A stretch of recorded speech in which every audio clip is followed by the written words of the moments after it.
Hi everyone, welcome you all in Madhav Accountancy classes. Guys, आज सबसे पहले मैं आप सभी को बहुत बहुत थैंक्स बोलना चाहूंगा जो आपने हमारे आज के दिन को बहुत स्पेशल बनाया है।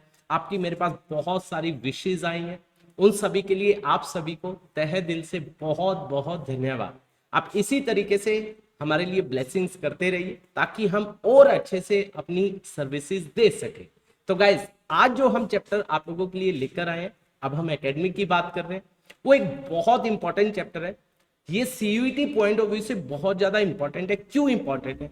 क्योंकि ये प्लस टू के अंदर डिलीटेड चैप्टर था। प्लस टू में आप लोगों ने ये चैप्टर नहीं किया है और मैं केवल एक लेक्चर के अंदर आपको ये पूरा का पूरा चैप्टर करवाने वाला हूं इसके क्वेश्चंस के साथ, जिसको आप करने के बाद डेफिनेटली हर एक एमसीक्यू इजिली कर पाओगे।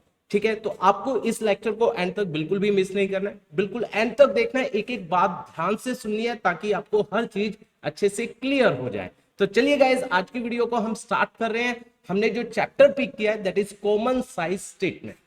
ठीक है, हमने लास्ट जो वीडियोस डाली थी उसमें कंपैरेटिव स्टेटमेंट के बारे में डिस्कस किया था कि कंपैरेटिव स्टेटमेंट होता क्या है। जब हम एक साल को उसी फर्म के लास्ट ईयर्स है उनके साथ क्या कर रहे हैं, कंपेयर, या फर्म को इंडस्ट्री के साथ कंपेयर कर रहे हैं, तो वो हमने कंपैरेटिव की बात की थी। आज हम जो बात कर रहे हैं वो कॉमन साइज की बात कर रहे हैं।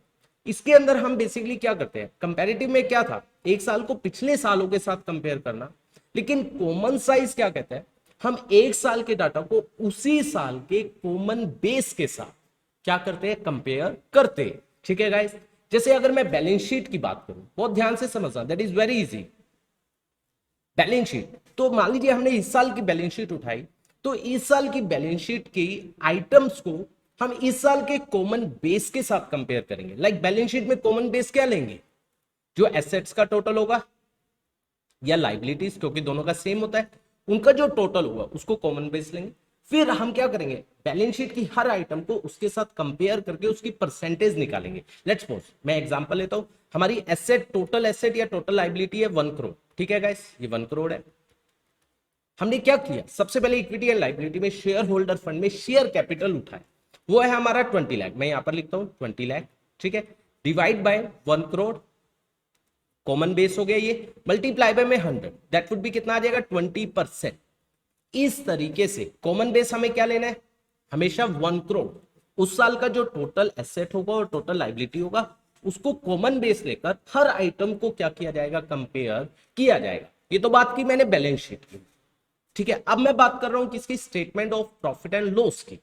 तो उसमें कॉमन बेस क्या लेंगे, उसमें कॉमन बेस लिया जाएगा revenue from operation. Yes guys, revenue from operation, जिसे हम क्या बोलते हैं, नेट सेल भी बोलते हैं, उसको कॉमन बेस लेंगे। फिर हर एक आइटम को, किसकी, statement of profit and loss की हर आइटम को उस कॉमन बेस के साथ कंपेयर करेंगे और परसेंटेज निकालेंगे। सेम वही बात।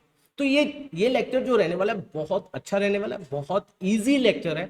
आप केवल 15 मिनट के अंदर इस चैप्टर को अच्छे से समझ पाओगे और मैं इसके कुछ क्वेश्चन भी डिस्कस करूंगा ताकि आपको सारी चीजें अच्छे से क्लियर हो जाए। तो देखिए, कॉमन साइज स्टेटमेंट है क्या, common size financial statement is a vertical analysis.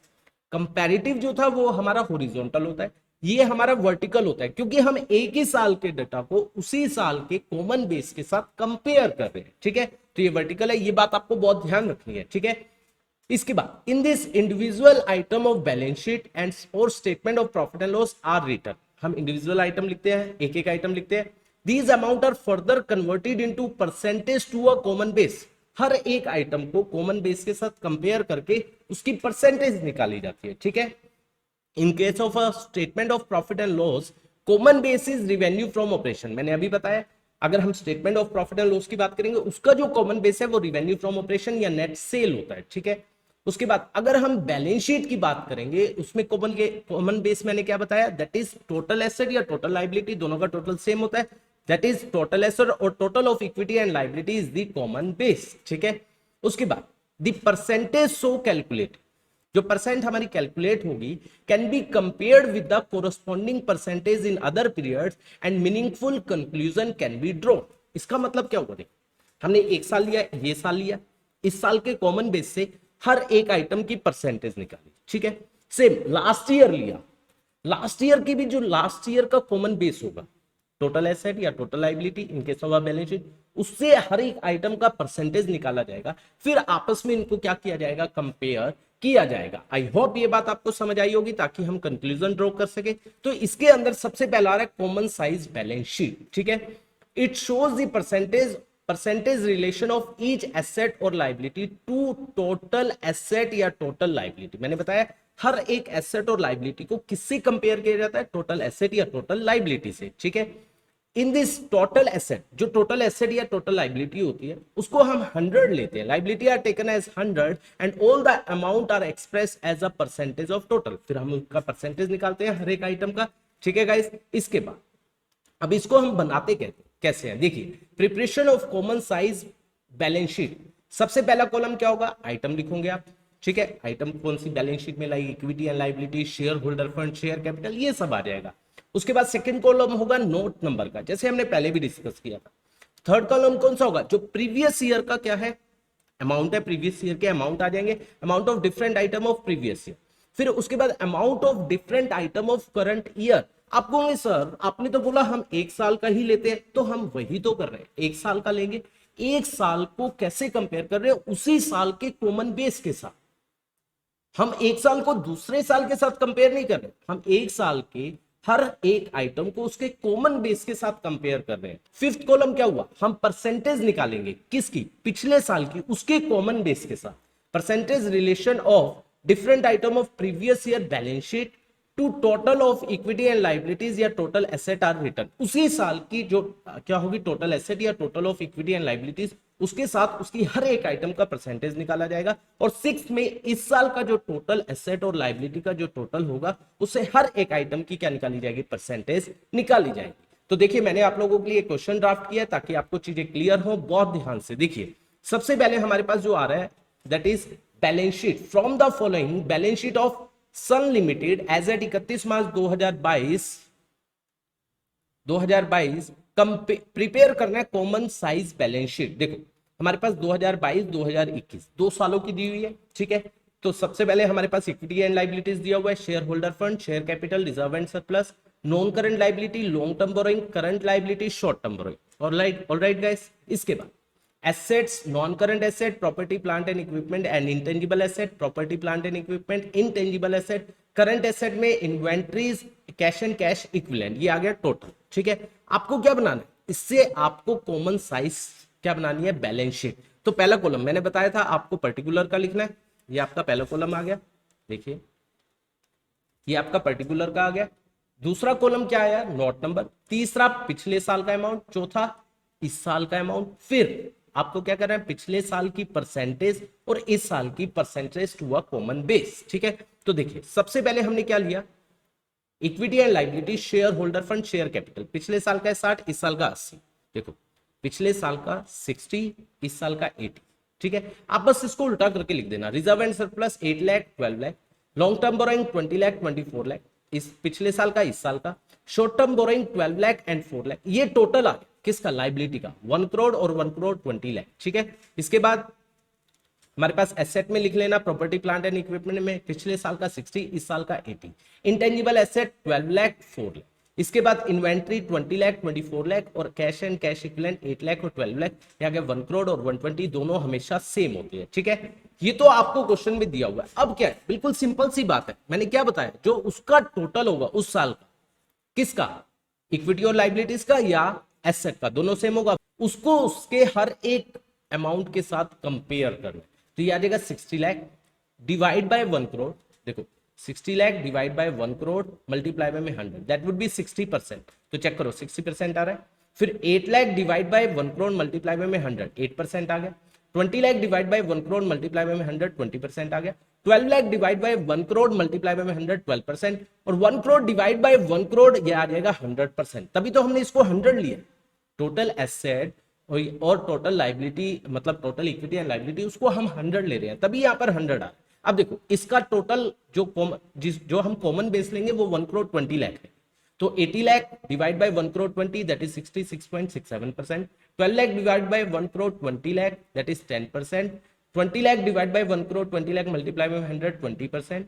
इसके बाद 4 crore divide by 1 lakh 1 crore 20 lakh multiply by 100 3.33%। उसके बाद ये आ जाएगा 100। इसी तरीके से हम क्या करेंगे, हम किसका निकाल लेंगे, एसेट का। तो ये हमारी क्या हुई, that is common size balance sheet. I hope ये बात आपको समझ आई होगी। इसके बाद देखिए अब हमारे पास क्या आ रहा है, common size statement of profit and loss. Same इसके अंदर बस आपको ध्यान क्या रखना है, हमें किसको कॉमन बेस लेना है, that is revenue from operation. Yes guys, revenue from operation, जिसे हम नेट सेल भी बोलते हैं, उसको लेना है। बहुत ध्यान से ये बात है, ये आपको ध्यान से सुननी है और ये बात गलत नहीं होनी चाहिए, ठीक है। In this revenue from operation net sale is taken as 100 and all amount are expressed as a percentage of revenue from operation. देखिए इसका भी सेम हमारे पास क्या है, यहां पर क्या है, मेथड है बनाने का। फर्स्ट कॉलम किसका आएगा, जो आइटम्स है उसका आएगा। सेकंड कॉलम किसका आएगा, नोट नंबर। थर्ड कॉलम में प्रीवियस ईयर का अमाउंट लिखा जाएगा। फोर्थ कॉलम में करंट ईयर का अमाउंट होगा। फिफ्थ कॉलम में जो परसेंटेज है किसकी, प्रीवियस ईयर की, उसके कॉमन बेस के साथ आ जाएगी। और सिक्स कॉलम में जो इस साल का कॉमन बेस है उसके साथ हर आइटम की परसेंटेज निकालेंगे, ठीक है गाइस। ये आपको बहुत ध्यान रखनी है, ये चीजें जो मैंने आपको बताई है, ठीक है। अब इसका क्वेश्चन देखिए जल्दी से। हमने एक और क्वेश्चन आप लोगों की के लिए ड्राफ्ट किया है ताकि आपको अच्छे से क्लियर हो जाए। तो देखिए, prepare common size statement of profit and loss from the following information. Particular 22 और ये आ गया 21, ठीक है। Revenue from operation, other income, cost of material consumed, employees benefit expense, other expense. Additional information में other expense include provision for tax 80,000 for the year ended 31 March 2021 and 1 lakh for the year ended 31 March 2022, इसके अंदर included है। तो आपको क्या बनानी है, common size statement of profit and loss बनाना है, ठीक है। तो सबसे पहली चीज यहां पर लिखोगे common size statement of profit and loss for the year ended. पहला कॉलम किसका बनता है, अभी बताया मैंने, पर्टिकुलर, फिर नोट नंबर, फिर प्रीवियस ईयर अमाउंट, फिर करंट ईयर अमाउंट, फिर परसेंटेज प्रीवियस ईयर और इस साल, ठीक है गाइस। इसके बाद देखिए सबसे पहले हमारे पास आता है रिवेन्यू फ्रॉम ऑपरेशन। पिछले साल का है 8 लाख, इस साल का है 10 लाख। हम पहले यही जो आइटम्स दी हुई है इसको हम लिखते चलते हैं। देखो सबसे पहले आता है रिवेन्यू फ्रॉम ऑपरेशन, पिछले साल का 8 लाख, इस साल का 10 लाख। फिर दिया हुआ है अदर इनकम, पिछले साल का 20, इस साल का 40। उससे बन जाता है टोटल रिवेन्यू। ये आपको आना चाहिए क्योंकि फर्स्ट चैप्टर में आपने किया हुआ है 12th क्लास के थर्ड बुक के फर्स्ट चैप्टर में। टोटल रिवेन्यू इन दोनों को ऐड करेंगे तो ये आ गया इस साल, पिछले साल का, और ये आ गया इस साल का, ठीक है। इसके बाद एक्सपेंस में कॉस्ट ऑफ मटेरियल कंज्यूम्ड आपको दिया हुआ है। फिर आता है क्या, एम्प्लॉयज बेनिफिट एक्सपेंस, ये लिख दिया अदर एक्सपेंस। अब अदर एक्सपेंस में क्या बोला गया कि 180 में जो क्या है, ये इस साल का, ये प्रीवियस ईयर, पहले प्रीवियस ईयर की बात कर ले। 140 टोटल अदर एक्सपेंस है, इसमें 80,000 क्या है, प्रोविजन फॉर टैक्स। तो इसको प्रोविजन फॉर टैक्स को अलग दिखाते हैं। तो 140 में से 80 को क्या करेंगे guys, minus, that would be कितना आ जाएगा, 60,000। तो अदर एक्सपेंस आपका 60 आएगा, यहां पर 60 आ गया। सेम वो 1 लाख था हमारा प्रोविजन फॉर टैक्स इस साल का, और ये है 180, तो 80 आ जाएगा। तो यहां पर अदर एक्सपेंस आ जाएगा 80, ठीक है। तो ये टोटल एक्सपेंस आ गया, इन तीनों को टोटल करेंगे 540 और 8 लाख, ठीक है गाइस। उसके बाद इसमें से, थर्ड में से और किस में से गाइस, ये हमारा फोर्थ है, इसमें से माइनस करेंगे, that is profit before tax. तो ये हमारा आ जाएगा, ठीक है। इसके बाद जो टैक्स है 80 और 1 लाख, वो हम क्या करेंगे, minus, that called profit after tax, ठीक है गाइस। तो ये सब आपको क्लियर होना चाहिए। इसके बाद नेक्स्ट थिंग क्या है, आपको क्या निकालना है, परसेंटेज। आपको कॉमन बेस क्या लेना है गाइस, आपको लेना है रिवेन्यू फ्रॉम ऑपरेशन। जो पिछले साल का जो कॉमन बेस लेना है वो आपको 8 लाख लेना है। तो 8 lakh by 8 lakh multiply by 100% आ गया। फिर 20,000 divide by 8 lakh multiply by 100 2.5%। फिर 8 lakh 20 divide by 8 lakh multiply by 100। इस तरीके से 8 लाख को आप कॉमन बेस लोगे, हर एक आइटम का आप निकालते जाओगे गाइस, क्लियर है। और इसके अंदर जो कॉमन बेस लेना है वो आपको 10 लाख लेना है। इस साल का जो आएगा कॉमन बेस वो 10 लाख है। 10 lakh divide by 10 lakh multiply by 100% 40,000 divide by 10 lakh multiply by 100 4%। इस तरीके से आप क्या करते जाओगे, निकालते जाओगे। तो ये सब क्या है आपका कॉमन साइज स्टेटमेंट। पहला हमने पढ़ा कॉमन साइज बैलेंस शीट, दूसरा हमने पढ़ा common size statement of profit and loss. तो इस तरीके से ये सब चीजें बनाई जाती है। अब लास्ट इंपॉर्टेंट क्या है, we have discussed about intra firm comparison. ये हमने क्या बात की, इंट्रा फर्म, हमने अपनी ही फर्म को कंपेयर किया, मतलब एक साल का डेटा लिया, पिछले साल का डेटा लिया, इस साल का डेटा लिया, हमने पिछले साल का डेटा लिया, इस साल के डेटा में इस साल का कॉमन बेस लेकर कंपेयर किया, पिछले साल के डेटा में पिछले साल का कॉमन बेस लेकर कंपेयर किया, फिर आपस में कंपैरिजन किया। इस तरीके से हम इंटर का भी कर सकते हैं। हमने अपनी फर्म का लिया,